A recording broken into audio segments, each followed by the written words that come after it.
Norris was real.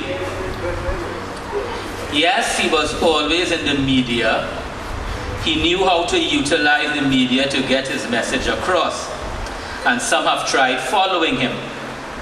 But for Norris, it was not a matter of posturing, posing, and profiling. Rather, for him, the commitment was genuine. An understatement, I know. What you see is what you get. Norris was a man of the people. This sounds like a cliche, but in the case of Norris, it was not. Some of us can deal with people some of the time, but his door was always open. Literally. Always open. 24/7. Literally. He was always on the go. It seemed as if he did not sleep. Everybody knew Norris, from Cedrus to Toku. He was a man organically rooted in his own community and embracing the whole. He was a patriot and a true Caribbean man. His funeral was remarkable. The ceremony was Hindu. This was followed by a farmers and workers leftist gathering in the Catholic churchyard, and an Islamic qasida was sung. The songs and messages at his cremation were calypso, midnight robber, spiritual Baptist adoption, and about revolution. Norris was disciplined. I once heard Norris use this word to describe himself, and some may here express disbelief, even shock. When it came to punctuality, Norris, as it were, kept his own time. But what Norris meant was that he had completely disciplined himself to focus utterly on the work, on the struggle. This without any regard for personal gain. One is tempted to say that in this country, this makes him unique. Yes, Norris was a full-blooded Caribbean male. He liked to lime and drink and smoke. But he never fell into dissolute behavior. And he had no time for trivialities and distractions. For him, the work always came first.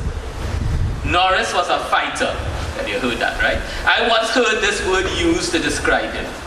His giving of himself to the struggle came from the most profound personal and serious commitment. And yes, he was serious, very serious. And while he was very much a team player, he was fully prepared, willing, and able to carry this burden personally. His focus was intense, his commitment unyielding, and he expected this from those of us around him. And I must confess, I could not keep up. His struggle really was his life. Norris was brilliant. He was capable of understanding profound philosophical concepts to people, to the most complex situations. I can recall during the anti-smelter conflict in Chatham, the situation in the community got very complicated. It could easily have fallen apart and led to the unraveling of the entire resistance. Yet Norris understood what was happening and what was required with utter clarity. And again, I confess, in the middle of it, I doubted him. Moreover, I suspect his quiet behind-the-scenes interventions were critical and may have played a decisive role in bringing us to victory. I'm serious. Norris's real genius lay in the power and practicality of his insight, vision, and commitment. Norris was a soldier. It bears repeating that his was an intense, unyielding, unrelenting commitment to the struggle. He carried the burden, and it literally cost him his life.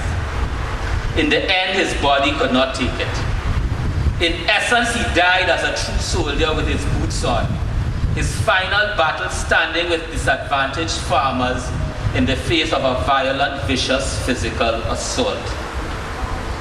Norris was a socialist. For a time, this was not something spoken of in polite company. And thankfully, Comrade Chavez has changed this. Commander Chavez has changed this. Norris well understood Norris well understood Marxist-Leninism and Mao Zedong thought. But even more important, he had profound insight in his concrete analysis of the concrete conditions of our material situation. I remember he told me that he had predicted there would basically be food riots in the country. So said, so done. Of course, above all else, it was not about empty theory and old talk, but it was all about praxis, justice. He was attuned as well to the issue of succession in this socialist struggle and the pivotal place of the young generation. Speaking to him once, I was made to realize that this was not a question to be treated casually, and he was definitely not going to pass the baton lightly. Sadly, in the end, the decision was not his. While Norris clearly understood the critical role of organization, he was fully prepared to carry the burden of socialist struggle all by himself, whether it was fashionable or not. In this regard, the harsh truth is, we all failed Norris. The organization still awaits us. On the other hand, I cannot imagine Norris being otherwise, and I certainly cannot conceive of him following hypothetical doctor's advice that he take it easy. Norris taking it easy? He has been truly described as the arrowhead of the movement. In his 52.5 years, he lived far, far more than a single lifetime. Norris Deonarine is a revolutionary.